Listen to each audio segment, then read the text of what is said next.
Ready হয়ে নিয়েছি, খুব সকাল না, দুপুরের মতন হতে যায়। তো যাচ্ছি একটু বারুইপুরে কিছু টুকটাক জিনিস কেনার আছে। তারপরে আজকে তো নতুন মুভি রিলিজ হয়েছে কন্যা, আর মুভি রিলিজ হবে আমি যাবো না, এটা তো হতে পারে না। তো আজকে যাচ্ছি কন্যা দেখতে, তো আপনাদের সাথে শেয়ার করবো। বেশ কিছু জিনিস কেনার ছিল বারুইপুরে, তো বারুইপুর থেকে কেনাকাটা করে আমি চলে এসেছি একেবারে হুড স্কোয়ার মলে, মানে SBF-এ। কিন্তু তখনও হাতে প্রচুর টাইম ছিল, তো কি করব, একটু এদিক ওদিক ঘুরে তারপরেই চলে গেছিলাম লাঞ্চ করতে। তো লাঞ্চ করতে গেছিলাম ফ্লেভারে, যেটা হুড স্কোয়ার মলের একদম টপ ফ্লোরে রয়েছে। এই নিয়ে কিন্তু সেকেন্ড টাইম গেলাম। আগেরবারে যখন গেছিলাম তখন শীতকাল ছিল, আর এখন তো পুজোর আগে। আর এখানে বিশেষ আকর্ষণ যেটা আমার মনে হয়, এই বুদ্ধ মূর্তিটা আমার এত ভালো লাগে যে কি বলবো।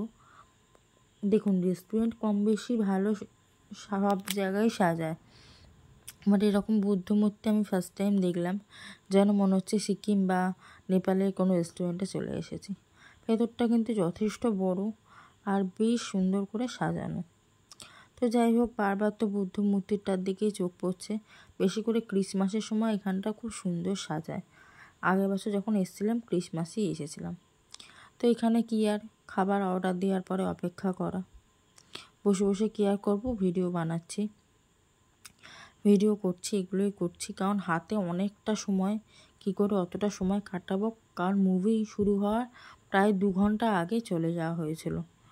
তো 2 ঘন্টা কাটানো খুব মুশকিল। আর এই শপিং মলগুলোতে না একদম বসার জায়গা থাকে না, তো খুব সমস্যা হয়। তো যাই হোক, এখনও খাবার আসেনি, খাবার আসবে। তো আমি তো এখানে বসে আছি, একটু টিডিওগুলো করছিলাম আর কি। আর এখানে এত পরিমাণে কালো লাগছে দেখতে, নিজেকে দেখে নিজেই ভয় লেগে যাচ্ছে। মানে ভেতরটা অন্ধকার, তো সেই জন্য মানে ছবিগুলো সমস্ত কালো কালো সমস্ত উঠছে। তো যাই হোক, যতই যাই করে বুদ্ধের দিক থেকে চোখটা কিন্তু ফিরছে না, বারবার ওনার দিকেই চোখটা চলে যাচ্ছে। আর এখানে এই লাইটগুলো দেখুন কি সুন্দর, বেশি করে রাত্রিবেলা ভীষণ সুন্দর লাগবে দেখতে। খুব ওয়েল ডেকোরেশন করা ভেতরটা। প্রচুর লোক একসাথে বসে খাওয়া দাওয়া করতে পারবে, বার্থডে পার্টিও করতে পারবে। তো এখানে নেওয়া হয়েছিল বাটার নান আর কি, তন্দুরি বাটার নান। এখানে নেওয়া হয়েছিল চিকেন রেশমি বাটার মশলা, আর নেওয়া হয়েছিল মিক্স চাউমিন। আর তারপরে লাস্টে যেটা হলো, আমার সবথেকে বেশি ভালো লাগে সেটা হলো ফ্রেশ লাইম সোডা, যেটা আমার যে কোনো খাবার খাওয়ার পরেই খুব ভালো লাগে খেতে। তো এখানে খাবার দাবার কিন্তু খুবই ভালো।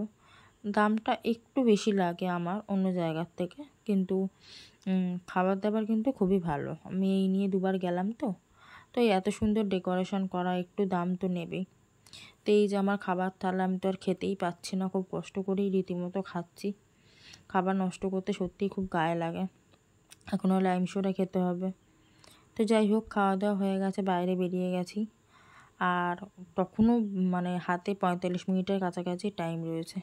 কি সর্বনাশ, কী যে করবো না করবো কিছু বুঝতে পারছিলাম না। যাই হোক, এদিক ওদিক ঘোরাঘুরি হাঁটাহাঁটির পরে অবশেষে আমাদেরকে হলের ভেতরে ঢুকতে দিয়েছে। তো এই পপকর্ন বলুন, এটা বলুন, সেটা বলুন, আমি না একদম চেবাতে পারি না। আমি খুব বড়জোর হলেও কফি খাই, তার বেশি কিচ্ছু কিন্তু খাই না। তো যাই হোক, দেখতে এসেছিলাম কন্যা মুভিটা কিন্তু আমার ভীষণ ভালো লেগেছে পার্সোনালি। তো মুভি দেখা হয়ে গেছে, এরপর বাড়ি ফেরার পালা। তো আজকে ভিডিওটা এইটুকুই। কেমন লাগলো অবশ্যই জানাবেন। ফার্স্ট ডে ফার্স্ট শো দেখলাম। দেখা হবে খুব তাড়াতাড়ি পরের একটা ভিডিওতে।